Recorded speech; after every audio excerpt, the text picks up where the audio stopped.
So I'm going to give a very abbreviated Board of Trustees report. So next slide, please. So what have we been up to? Well, it's been very challenging times, and my thank first to my board colleagues who are all here now on the virtual stage, who have been helping the board pilot through interesting times. From helping us to declare an emergency situation to allow us to rejig the policy process, working with the management and staff to understand operations and obviously produce this meeting. And secondly, of course, thanks to the world-class staff who, normally I'd say are at Chantilly World Headquarters, but they have not been for that. So they are scattered in the Northern Virginia and surrounding area, who have been doing a world-class job making sure that you, the customer and community member, have, I'm sure, barely noticed a snip, both just in our day-to-day registration operations and also ensuring that major projects and otherwise move forward. It has been intriguing again. I think John Curran will be the first to say we've learned a lot, and luckily not in a way that has any detriment to the organization, and quickly found out all kinds of interesting bits where close human interaction is desired or even required as part of what ARIN does. So we've been very quickly to pivot, and that's been everything from virtual meetings to elections to just staff processes to on the operations. Getting past the COVID-19, we've been focusing a lot.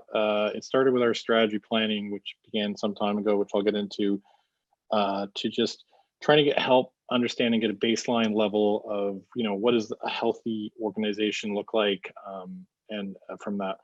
And that's had a lot of facets. One of the areas that we've done, and the staff have worked very closely with us, is getting an understanding of what the technical debt of the organization is and how we can, what level of technical debt is acceptable on an ongoing basis and how we can remediate those that we aren't currently there.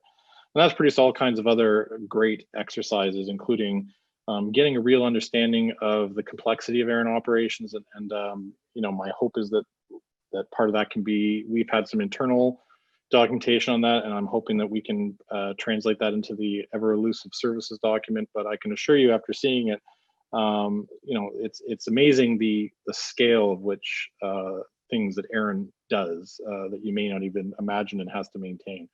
So we continue to work with them on that. I think Nancy's already covered a lot of the investment information. We're happy that obviously we were not stuck in a position that we need to liquidate our holdings, and we're able to ride that. And also on the government's working group. Next slide, please.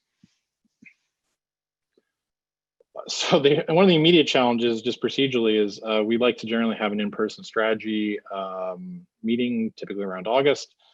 That is, we have not yet canceled it outright, but it is certainly under suspect. So we are reworking what we had just approved last year as a new strategic process to work in a more virtual environment. And of course, it does take a little bit of adaptation. Locking yourself in a boardroom for 2 days has a different impact than locking yourself in a Zoom meeting. So we're going to be adjusting that process to ensure it's effective.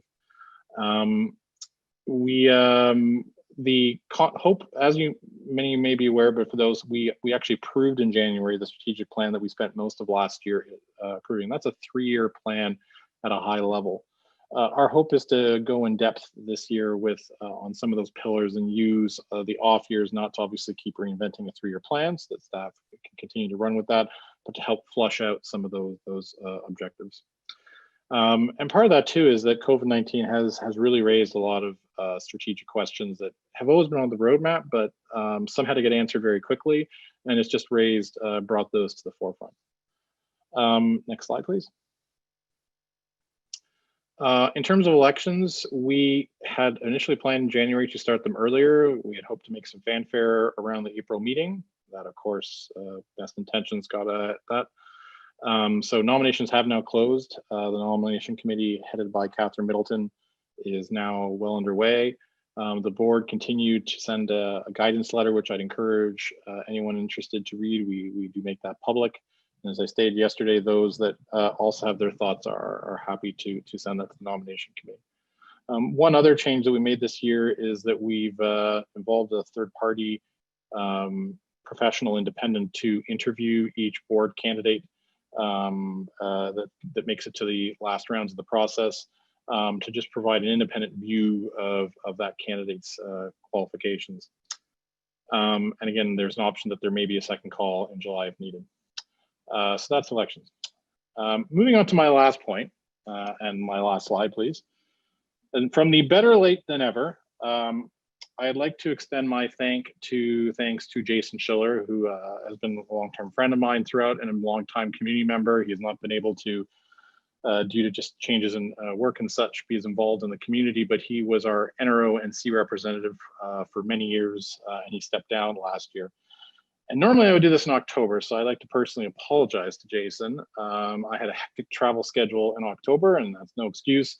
And when we did our thank yous in October, I, through error, neglected to thank him and forget that. So Jason, my apologies.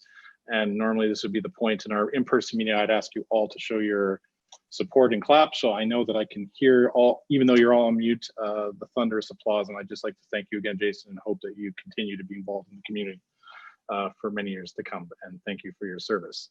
And I see thunderous claps in the chat. I thank you all that. And again, and that is my report